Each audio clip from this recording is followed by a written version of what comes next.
Assalamualaikum warahmatullahi wabarakatuh. Barudak ayeuna buka bab 8 halaman 88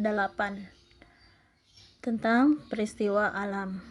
Nah, ieu aya gambar walungan caina meni herang ya.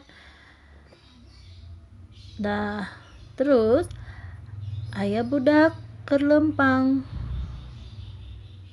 jeung babaturana miceun runtah ka walungan, yaitu buang sampah ke sungai.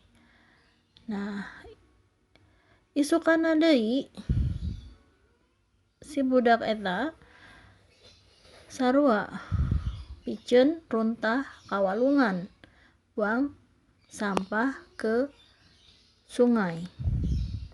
Nah, isukana aya petir jeung hujan gede. Hujan gede ngakibatkeun imah-imah anu deukeut walungan kabanjiran. Nah, sabab eta imah kabanjiran, walungan sungai anu deukeut imah yang dekat rumah penuh ku runtah-runtah sampah-sampah, jadi caina ngaluap ka jalan.